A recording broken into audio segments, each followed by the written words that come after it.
تو بہت سی دقتوں کا حل بھی سمجھ میں آتا ہے۔ وہ ہے عہد نبوی میں سیرت اور فن سیرت کے ساتھ ساتھ مختلف علوم و فنون کا بیک وقت ارتقاء۔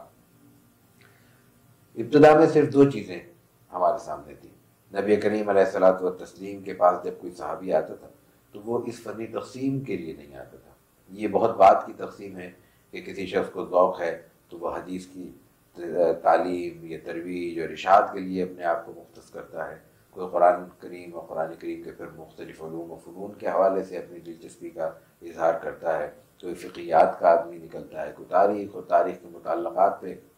اپنی توجہ مرکوز کرتا ہے۔ اس وقت تو صرف ایک موضوع تھا، ایک عنوان تھا، اور وہ عنوان تھا ذات رسالت مآب علیہ الصلوۃ والتسلیم۔ آپ کے پاس آتے تھے، آپ سے قرآن کریم کی جو اس وقت تک کی نزول شدہ آیات بینات تھیں ان کی تعلیم حاصل کرتے تھے۔ یہ اس کے ضمن میں آپ حضور علیہ الصلوۃ والتسلیم جو ہدایات فراہم کرتے تھے، جو اس کی تشریح فرماتے تھے، یا عملی طور پر آپ علیہ الصلوۃ والتسلیم کے سامنے کوئی اسوہ پیش کرتے تھے، وہ ان کی دلچسپی ہوتی تھی، وہ ان سے حاصل کر لیتے تھے۔ یہ بالکل اسی طرح ہے جیسا کہ بعد میں ہم فقہی طور پر بعض احکامات کی تقسیم دیکھتے ہیں، یہ فرض ہے، یہ واجب ہے، یہ سنت ہے، یہ پھر سنن موقدہ میں سے ہے، یہ پھر سنن زوائد میں سے ہے، یہ مستحبات میں سے ہے، یہ مباحات کے دائرے کی چیزیں ہیں۔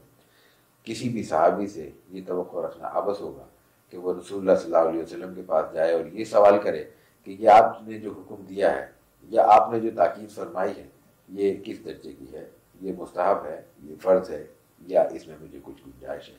عقیدت کا تعلق ہو اور پھر عشق ہو اور وہ اس درجے کا ہو جس درجے کے مظاہر حضرات صحابہ نے پیش کیے، تو وہاں تو یہ کافی ہے کہ رسول اللہ صلی اللہ علیہ وسلم نے ایک ہدایت فرمائی،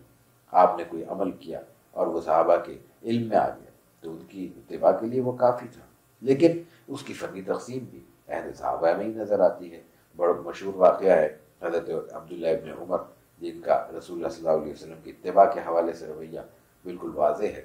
وہ سفر میں جاتے ہیں، ایک جگہ بلا ضرورت اپنی سواری روک کر بیٹھ جاتے ہیں اور ان کو کوئی اس میں حاجت نہیں ہے۔ جب ان سے سوال ہوتا ہے تو کہتے ہیں کہ مجھے کوئی مقصد نہیں تھا، لیکن میں نے رسول اللہ صلی اللہ علیہ وسلم کو فلاں سفر میں اس جگہ پہ یہ کرتے ہوئے دیکھا تھا۔ ماشاءاللہ۔ اب یہ جو کیفیت ہے یہ کسی بھی صحابی نے، اور صحابہ کے بعد تابعین اور تبع تابعین میں اور فقہاء کرام میں کسی نے بھی اس کو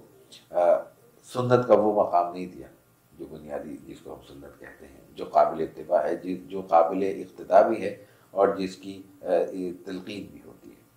لیکن حضرت عبداللہ ابن عمر کے اس رویے کو بھی ہر ایک نے سراہا ہے اور ایک رشک کی نظر سے بیان کیا گیا ہے۔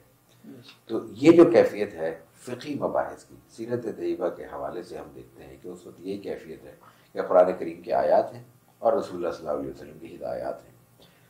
عہد صحابہ میں پھر جب اس کی تدوین کا مرحلہ پیش ہوتا ہے تو جہاں جناب رسول اللہ صلی اللہ علیہ وسلم کے احکامات مرتب ہونا شروع ہوتے ہیں، جو تدوین حدیث کی تاریخ کا موضوع ہے، تو وہاں سب سے پہلے رسول اللہ صلی اللہ علیہ وسلم کے احکامات، ہدایات، فرمودات اور آپ کا پھر عمل اسوہ حسنہ، اور پھر اس کو اگر ہم مختصراً کریں تو مختصراً بیان کریں تو حدیث کی جو تعریف ہے اس کے مطابق آپ اعتراض و تسلیم کا قول، آپ کا فعل اور آپ کی تقریر، یعنی وہ چیزیں جن پر آپ خاموش رہے، آپ نے خاموشی اور سکوت کے ساتھ ان پہ ساتھ کیا اور ان کے بارے میں یہ مطلب پیغام دیا، خاموش پیغام دیا کہ یہ کام درست ہے۔ تو یہ تو بڑا دلچسپ موضوع ہے کہ رسول اللہ صلی اللہ علیہ وسلم کی تقریر جس کو کہا جاتا ہے وہ آپ کی خاموشی ہے، یعنی آپ کی خاموشی بھی ہماری گفتگو سے بلند ہے۔ بے شک۔ تو رسول اللہ صلی اللہ علیہ وسلم کے اس عمل کے ان تمام پہلوؤں کو تدوین کے بعد حدیث کی صورت میں پیش کیا گیا۔ یہ حدیث کا مرحلہ جب آگے بڑھتا ہے تو پھر اس کے مختلف موضوعات سامنے آتے ہیں، انہی میں سیرت ہے۔ اور یہ جب آگے بڑھتے ہیں کا لفظ استعمال کرتے ہیں تو اس سے مفہوم یہ نہیں ہے کہ کوئی بڑی صدیوں کے بعد، بڑے برسوں کی ریاضت کے بعد یہ عنوانات آگے الگ الگ جداگانہ تشخص کے ساتھ ہمارے سامنے آئے، بلکہ اس سے مراد یہ ہوتا ہے کہ اسی وقت فن کے سفر کے ساتھ ساتھ یہ چیزیں ہمارے سامنے نمایاں ہوتی چلی گئی۔ تو پہلا فن جو عہد نبوی کے فوراً بعد عہد صحابہ میں ہمارے سامنے آتا ہے وہ سیرت کے بالکل بالمقابل تو نہ کہیں لیکن اس کے یعنی پیرالل، اس کے ساتھ ساتھ ہمارے سامنے اپنی پوری وسعتوں کے ساتھ اور اپنی پوری توجہ کے ساتھ، ارتکاز کے ساتھ سامنے آتا ہے، وہ ہے فن سیرت، جس کو اس وقت کے ابتدائی لٹریچر میں مغازی کے عنوان سے یاد کیا جاتا تھا۔ لفظ غزوہ، میرا خیال ہے کہ اس سوال سے براہ راست تعلق شاید نہ ہو، لیکن یہاں پہ اس بات کی وضاحت ضروری ہے کہ ہمارے لیے لفظ غزوہ بھی بعض مشکلات کا باعث بنتا ہے۔ ہم سمجھتے ہیں اس سے مغازی یا جناب رسول اللہ صلی اللہ علیہ وسلم کی حیات مبارکہ کا عسکری پہلو مراد ہے، ایسا نہیں ہے۔ غزوہ یا مغازی اس وقت رسول اللہ صلی اللہ علیہ وسلم کی سیرت طیبہ کا احاطہ کرتا تھا۔ اگر اس کے ابتدائی عہد کی کتابیں ہم دیکھیں جن کے ساتھ لفظ مغازی ہے، جو چھپی ہیں یا کسی درجے میں ہمارے سامنے آئی، واقعی کی اگر ہم کتاب المغازی اٹھا لیں تو اس میں رسول اللہ صلی اللہ علیہ وسلم کے غزوات کے علاوہ بھی تفصیلات موجود ہیں، تو اس سے معلوم ہوتا ہے کہ اس وقت اس سے مراد سیرت طیبہ ہی تھی۔ تو سیرت اور سیرت کے موضوعات کو اگر ہم دیکھنا جائیں تو ابتدائی عہد سے اس میں رسول اللہ صلی اللہ علیہ وسلم کے حیات کے پہلو، آپ کی ولادت، مکی عہد، مدنی عہد، ہجرت، پھر اس میں آپ علیہ الصلوۃ والتسلیم کے غزوات، آپ کے عسکری پہلو جس کا بہت بڑا حصہ آپ کی زندگی میں حاوی ہے، اس لیے کہ مدینہ منورہ ہجرت سے پہلے مسلمانوں کے سامنے بہت سے چیلنجز تھے، اور ہجرت کے بعد وہ چیلنجز ختم ہوئے، لیکن ان سے بڑے چیلنجز آپ کے سامنے آئے۔ دیکھیے کہ بالکل ابتدا میں دوسرے سال ہجرت کے آپ کو غزوہ بدر جیسا موقع پیش ہوتا ہے، وہ تیسرے سال غزوہ احد سامنے آتا ہے، پھر اس کے بعد ایک تفصیل ہے، پوری ایک ترتیب ہے، اس کے ساتھ غزوات آپ کے پے بپے آپ کے سامنے پیش ہوتے ہیں، اور آپ کو ان سے نکلنا ہوتا ہے۔ اس تمام مرحلے کو آپ نے جھیلا اور اس میں اپنی مشقتیں بھی برداشت کیں اور مشکلات بھی جھیلیں، صحابہ کرام کی قربانیاں بھی ہیں اس میں۔ خود ذات رسالت مآب علیہ الصلوۃ والتسلیم مختلف مراحل میں زخمی ہوتے ہیں، آپ کا خون بہتا ہے وغیرہ۔ تو یہ تمام چیزیں، اور پھر اس کے ساتھ اسوہ حسنہ، پھر آپ کے شمائل، پھر آپ علیہ الصلوۃ والتسلیم کی ذات سے، آپ کی مکی اور مدنی عہد سے وابستہ بہت سی چیزیں، اس میں وفود شامل ہیں، مکاتیب شامل ہیں، معاہدات شامل ہیں، آپ علیہ الصلوۃ والتسلیم سے وابستہ صحابہ کرام کے سوالات اور ان کے جوابات شامل ہیں۔ بعد میں جب موضوعات مزید آگے بڑھتے ہیں یا ان میں مزید وسعت اختیار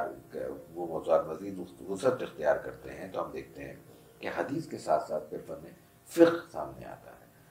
تو جب فقہیات کا دائرہ وسیع ہوا تو پھر تین چیزیں بالکل واضح ہمارے سامنے آ گئیں۔ ایک تو وہ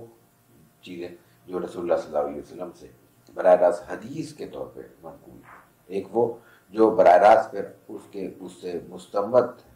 یا اس سے استشہاد کے درجے میں، اخذ و استنباط کے درجے میں، پھر وہ فقہی دائرے میں، مسائل کے دائرے میں، ہماری عملی زندگی کے سوالات کے جوابات کی صورت میں موجود ہے۔ اور پھر تیسری چیز رسول اللہ صلی اللہ علیہ وسلم کی سیرت مبارکہ تھی۔ یہ تفصیلات ہمیں، اور اس تفصیلات کے حوالے سے مختلف کتابیں ہمیں عہد نبوی کے فوراً بعد نظر آتی ہیں، اور بہت سے موضوعات پر رسول اللہ صلی اللہ علیہ وسلم کی سیرت کے الگ الگ پہلوؤں کے حوالے سے جو کتابوں کا تسلسل ہمیں بعد میں ملتا ہے، جیسے آج ہمارے یہاں سیرت نگاری عربی میں، اردو میں، انگریزی میں آپ کی زندگی کے بہت سے الگ الگ پہلوؤں پر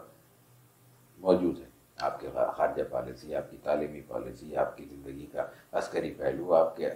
آباء و اجداد کے ذکر، آپ کے اولاد کا ذکر، امہات المومنین کا ذکر وغیرہ وغیرہ، یہ تفصیل اس وقت بھی موجود ہے۔ یعنی ابتدائی اگر ہم 3 صدی کی سیرت نگاری کو پیش نظر رکھیں، آپ صلی اللہ علیہ وسلم کی وفات کو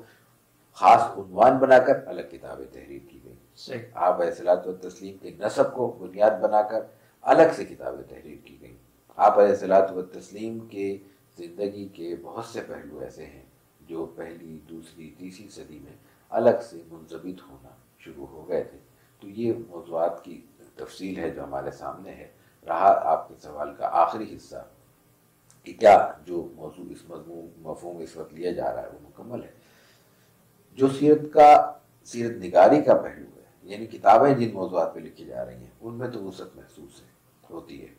لیکن جو عام ہمارا گفتگو کا دائرہ ہے، ہمارے مواعظ ہیں، ہمارے مختلف خطبہ ہیں، عوامی اجتماعات ہیں، ان میں جو گفتگو ہو رہی ہے وہ بہرحال بہت محدود ہے، اور سیرت کا پیغام بھی اور سیرت کا عنوان بھی اس سے کہیں وسیع ہے۔ جی بہت بہت شکریہ۔